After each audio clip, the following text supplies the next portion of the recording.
Quelle ambiance! Quelle ferveur populaire!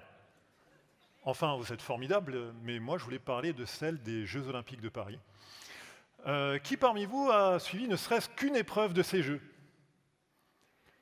Que d'émotions, n'est-ce pas, avec la natation, l'athlétisme, les sports collectifs, une vraie moisson de médailles pour la France, avec tous ces champions qui nous ont fait vibrer. Impossible de tous les citer. Il y a la phénoménale Pauline Ferrand-Prévot, l'insubmersible Léon Marchand. Merci. Merci de les encourager comme ça. Le surpuissant Teddy Riner.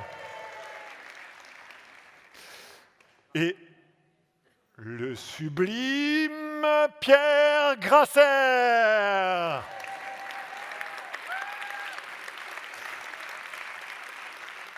Est-ce que c'est moi qui ai remporté cette médaille? Mais oui.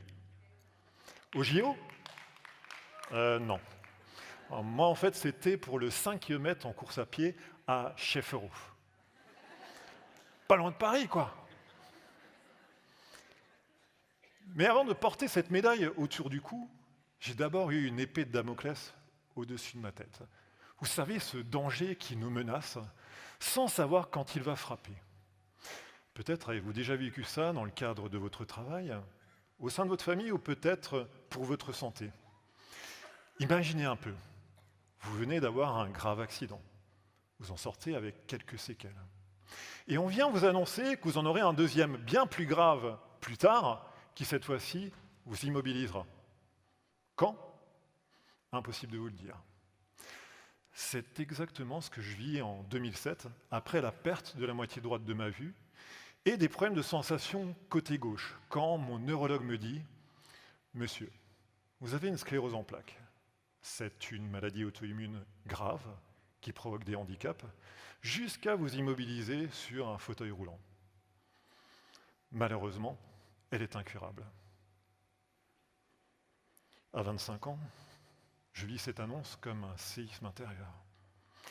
Ce n'est pas possible que ça m'arrive, mais je suis bien trop jeune pour ça. Je suis dans le déni. Et je vous assure que faire l'autruche n'arrange pas votre posture par rapport à l'épée de Damoclès. Vraiment pas. Passé le choc, je finis par me rendre à l'évidence. Ma vie ne sera jamais plus comme avant. Je ressens une profonde injustice et une colère contre la vie, contre cette saloperie de maladie. Côté revers de la médaille, je me lève chaque matin avec la peur de ne plus pouvoir bouger mes jambes. Les mois passent avec en permanence cette angoisse. Ça devient de plus en plus insupportable. Et quand le ras-le-bol vous fait boire la tasse, il n'y a qu'une issue, changer. Quitte à perdre mes jambes, je préfère en profiter un maximum. Je passe alors du côté brillant de la médaille. Et je décide de me mettre à la course à pied. C'est un pari un peu fou parce que je fais 120 kilos, je n'ai rien d'un sportif, même pas du dimanche. Enfant déjà, je termine dernier des crosses d'école et même monter un escalier m'essoufflait. Rien de grave, disait le docteur, juste un souffle au cœur. Jeune adulte, ma belle famille m'a même offert cette BD, Les très très bonnes raisons de ne jamais faire de sport. J'avoue que je n'ai toujours pas compris le message aujourd'hui.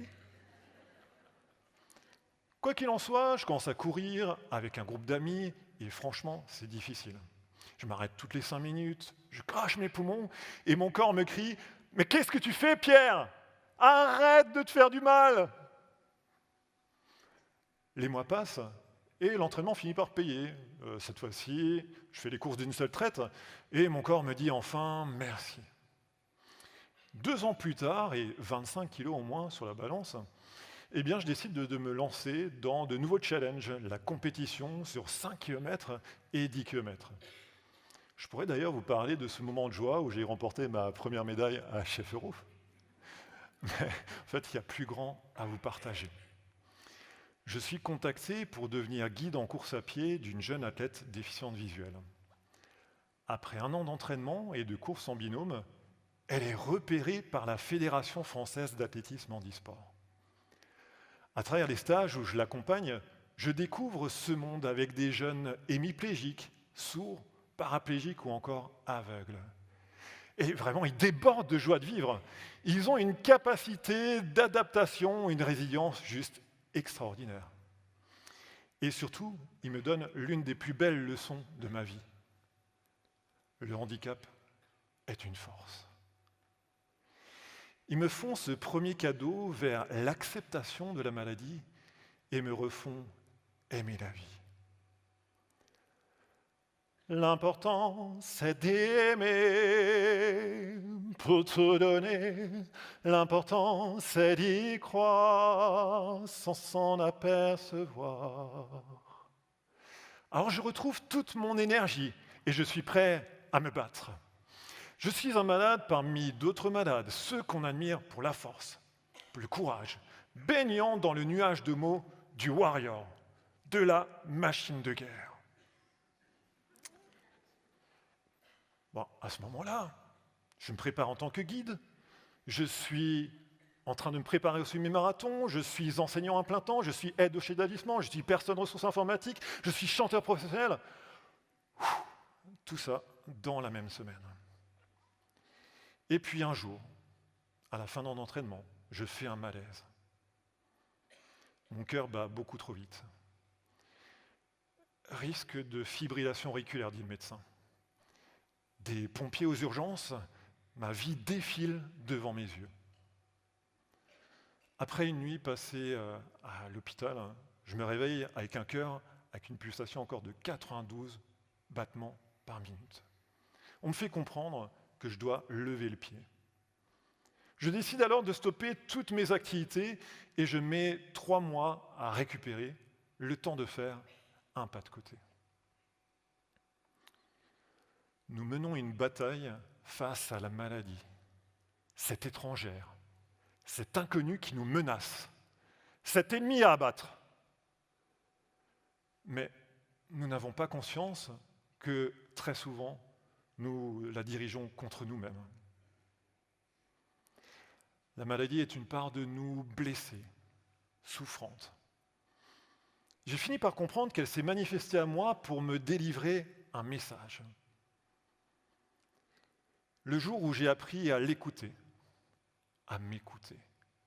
Ce n'est pas un ennemi que j'ai vu, c'est un enfant qui me prend par la main avec insistance. Un enfant qui ne sait pas encore parler, mais qui m'invite de tout son cœur à le suivre sur un autre chemin, sur mon chemin. La maladie devient alors un cadeau d'évolution vers la vie qui m'inspire. Avant, je disais oui à tout, je me suis réadapté constamment en m'oubliant. Avec une psychothérapeute, je travaille et je quitte l'intransigeance et la dureté vis-à-vis de moi pour de l'indulgence. J'apprends à respecter mes limites et je transforme cette colère intérieure en amour. L'important, c'est d'aimer pour tout donner. L'important, c'est d'y croire sans s'en apercevoir. Et j'y crois de plus en plus. Mener une vie normale avec la maladie à mesure que les années passent sans signe de sa part. J'apprends que certains malades ont connu qu'1 ou 2 épisodes dans leur vie. Je m'intéresse à leur histoire. Et je découvre même l'existence de 2 personnes qui ont connu une sclérose en plaques sévère, l'une en fauteuil roulant, l'autre invalide à 80%, et qui, contre toute attente, ont connu une rémission totale. Mais comment ont-ils fait ?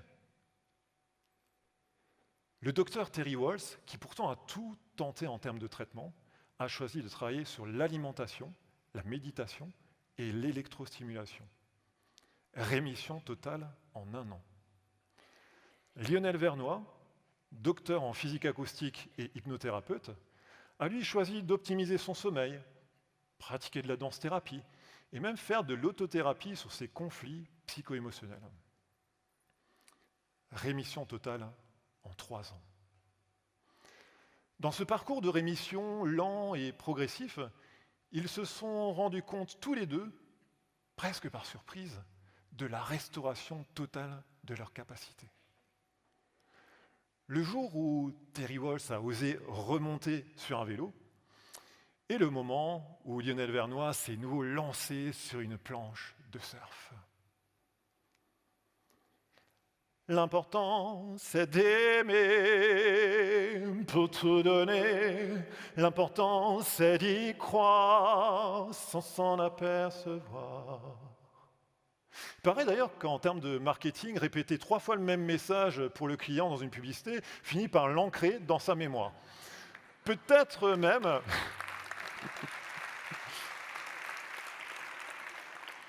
Peut-être même que vous êtes imaginé chanter avec moi. Et si ce n'est pas le cas, surtout, n'y pensez pas. Mais plutôt que de vous parler stratégie marketing, j'aimerais vous parler stratégie santé. Celle utilisée par Lionel Vernois, Terry Walsh. Celle qui a marché pour moi et pour tant d'autres qui ont déjoué les pronostics. C'est la stratégie d'être acteur de notre santé. De reprendre le pouvoir sur notre vie et de développer toutes nos ressources internes au service de l'activation des capacités extraordinaires de réparation et d'auto-guérison de notre corps. Pour faire un premier pas vers elle, j'aimerais vous partager une pratique que tout le monde peut intégrer dans son quotidien. 15 à 20 minutes par jour suffisent à améliorer son sommeil, réduire les douleurs, diminuer l'anxiété, réguler le système immunitaire ou encore impacter positivement le microbiote intestinal. Cette pratique, qui a fait l'objet de plusieurs recherches scientifiques, est la gratitude. La gratitude, c'est ce sentiment profond de reconnaissance pour ce que l'on a dans la vie. Je vous propose de vivre avec moi, ensemble, un moment de gratitude. Est-ce que ça vous dit? Oui. Super.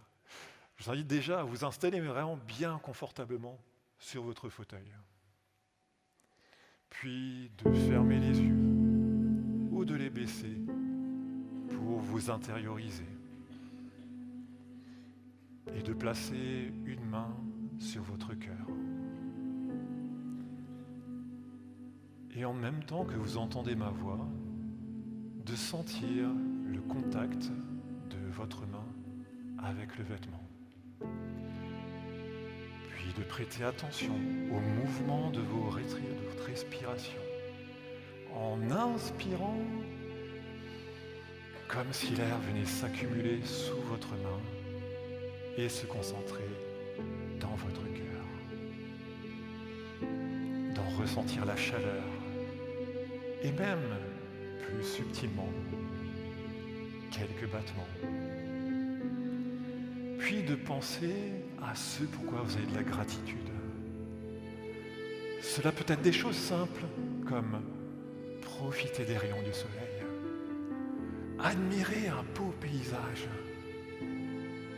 avoir la chance d'avoir un toit au-dessus de votre tête, ou de vivre à côté de la personne que vous aimez, ou toute autre chose, et d'en choisir une, puis de laisser venir à vous l'image des visages des personnes que vous aimez, de voir leur sourire, leur regard, d'entendre leur rire, leur voix, les mots de tendresse qu'ils vous adressent, et de vous autoriser à laisser monter en vous cette vague d'amour et la laisser déferler dans votre cœur.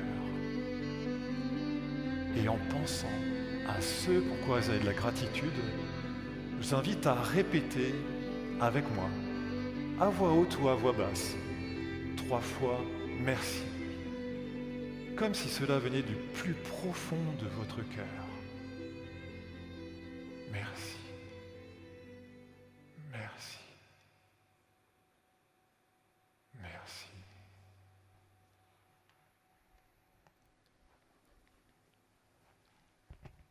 puis de prendre le temps de revenir ici et maintenant, de relâcher votre bras et d'ouvrir tout doucement vos yeux avec peut-être la magie de la gratitude dans votre cœur. Et de voir que cette médaille, symbole de vos ressources intérieures, n'est pas toujours visible. Il faut parfois changer d'angle de vue, ou même regarder autrement. Comme le dit Saint-Exupéry, l'essentiel est invisible pour les yeux, on ne voit bien qu'avec le cœur. Vous la connaissez.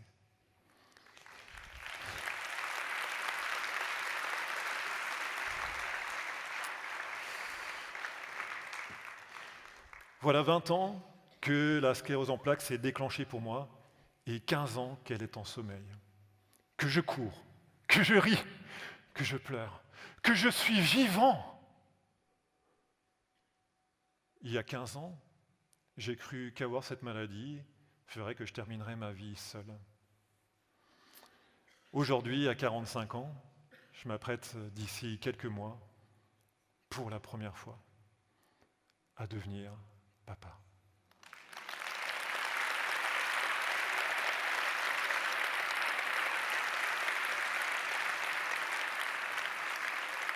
L'impossible recule toujours à mesure qu'on avance vers lui.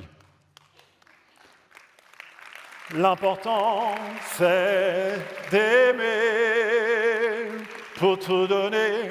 L'important, c'est d'y croire sans s'en apercevoir.